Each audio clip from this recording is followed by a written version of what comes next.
آداب دوستو، آج ہم بات کر رہے ہیں صوفی شاعر خواجہ میر درد دہلوی کی، جن کا بہت مشہور شعر ہے ارض و سما کہاں تیری وسعت کو پا سکے، ارض و سما کہاں تیری وسعت کو پا سکے، میرا ہی دل ہے وہ کہ جہاں تو سما سکے، میرا ہی دل ہے وہ کہ جہاں تو سما سکے۔ درد دہلوی کا یہ شعر سخن فہم طبقے میں بہت ہی مشہور ہے اور ان کی شاعری کے اصل رنگ یعنی رنگ تصوف کو ظاہر کرتا ہے۔ حضرت خواجہ میر درد کی قبر بھارت کی قومی راجدھانی دہلی کے جس علاقے میں واقع ہے اسے اب بستی خواجہ میر درد کے نام سے جانتے ہیں۔ یہ دلی کا ایک بہنگم آبادی والا علاقہ ہے جو راجدھانی کے سب سے مہنگے علاقے کناٹ پلیس سے تقریباً 5 منٹ کی ڈرائیو پر واقع ہے۔ دہلی کا مشہور اور تاریخی ادارہ ذاکر حسین کالج بھی یہاں سے قریب ہی ہے۔ تاریخی شواہد کے مطابق کبھی یہاں قبرستان ہوا کرتا تھا، اب کچی آبادی ہے جہاں تنگ و تاریک گلیاں ہیں اور گلیوں میں کہیں کہیں اب بھی قبریں نظر آ جاتی ہیں۔ یہاں گھنی آبادی کے سبب اور اونچی عمارتوں کے سبب سورج کی روشنی زمین تک نہیں پہنچتی۔ اسی بستی میں ایک چھوٹے سے احاطے کے اندر اپنے عہد کے معروف صوفی اور شاعر خواجہ میر درد کی قبر ہے۔ صفر المظفر کی 22 تاریخ کو ہر سال یہاں دھوم دھام کے ساتھ 18ویں صدی کے اس صوفی اور شاعر کا عرس بھی منایا جاتا ہے۔ خواجہ میر درد کا خاندان بخارا سے دلی آیا تھا۔ ان کا شجر نسب سلسلہ نقشبندیہ کے بانی خواجہ بہاؤالدین نقشبند رحمۃ اللہ علیہ سے ملتا ہے، جو امام حسن عسکری علیہ رحمت اور رضوان کی اولاد سے تھے، جبکہ والدہ کی طرف سے حضرت شیخ عبد القادر جیلانی آپ کے اسلاف میں شامل ہیں۔ درد کے جد امجد خواجہ محمد طاہر 17ویں صدی عیسوی میں دہلی آئے تھے۔ انہیں مغل بادشاہ اورنگزیب نے اعلیٰ عہدوں سے نوازا تھا۔ خواجہ میر درد 1720 میں دہلی میں پیدا ہوئے اور 1785 میں یہیں وصال فرمایا۔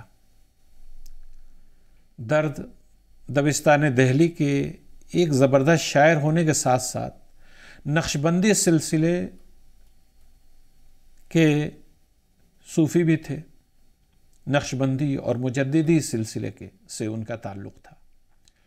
انہوں نے شعر و سخن میں اپنی علیحدہ طرز ایجاد کی اور جس دور میں عموماً شاعری میں عشق مجازی کو پیش کیا جا رہا تھا، یہ شاعری عشق مجازی کے ارد گرد گھوم رہی تھی، درد نے اسے عشق حقیقی اخوگر بنا دیا۔ ان کی پوری شاعری کا محور یہی عشق حقیقی ہے۔ آپ کا پورا نام سید خواجہ میر تھا اور درد تخلص تھا۔ شاعری میں بھی درد ہے۔ شاعری کا ذوق اور طبع موزوں والد محترم خواجہ محمد ناصر سے ورثے میں ملا تھا، جو فارسی کے مشہور شاعر تھے اور عندلیب تخلص کرتے تھے۔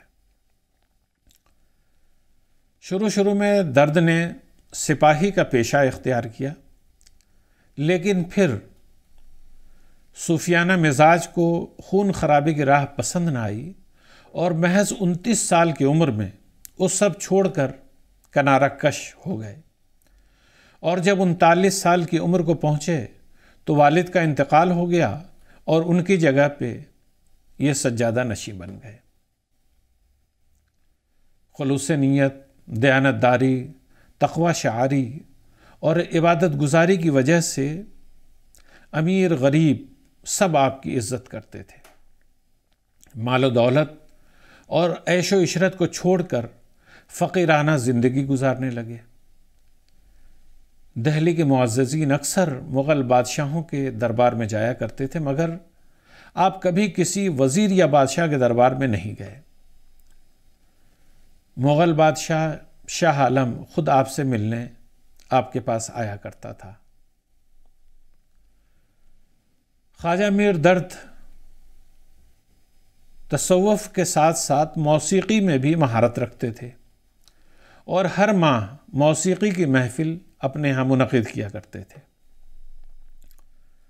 جس میں شہر کے ماہر موسیقار اور گلوکار بھی شامل ہوتے تھے اور صوفیانہ کلام پیش کیے جاتے تھے۔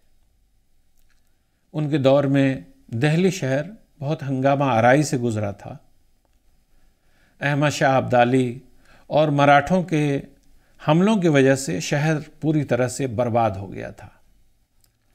لوگ دہلی چھوڑ کر جانے لگے، شہر چھوڑنے پر مجبور ہو گئے۔ میر تقی میر اور مرزا محمد رفیع سودا جیسے شاعروں نے بھی دلی کو چھوڑ کر لکھنؤ چلے جانے کا فیصلہ کیا، لیکن درد نے اپنے محبوب شہر کو نہیں چھوڑا، وہ یہیں دلی میں ہی رہے۔ درد منفرد قسم کے شاعر تھے۔ انہوں نے شاعری کو کسی کے مدح یا حجو کے لیے استعمال نہیں کیا۔ معروف نقاد ڈاکٹر جمیل جالبی کا خیال ہے کہ درد کے نزدیک شاعری کوئی ایسا کمال نہیں ہے کہ آدمی اسے اپنا پیشہ بنا لے اور اس پر ناز کرے۔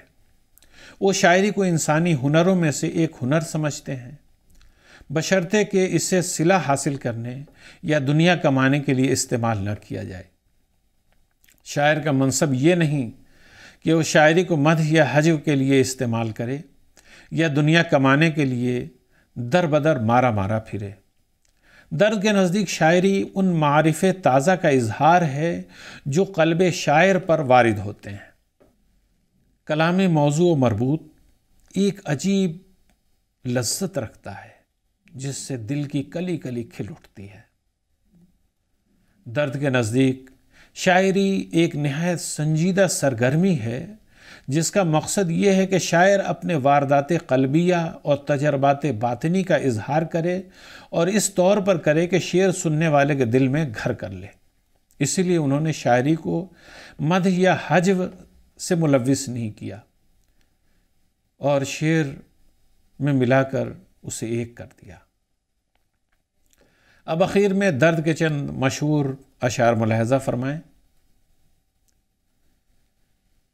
جگ میں آ کر ادھر ادھر دیکھا، جگ میں آ کر ادھر ادھر دیکھا، تو ہی آیا نظر جدھر دیکھا، جان سے ہو گئے بدن خالی، جان سے ہو گئے بدن خالی، جس طرف تو نے آنکھ بھر دیکھا۔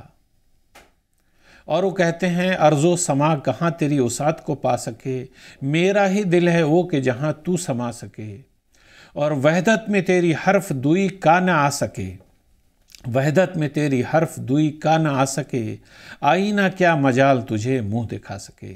اسی کے ساتھ اجازت دیجیے، آج یہیں تک، خدا حافظ۔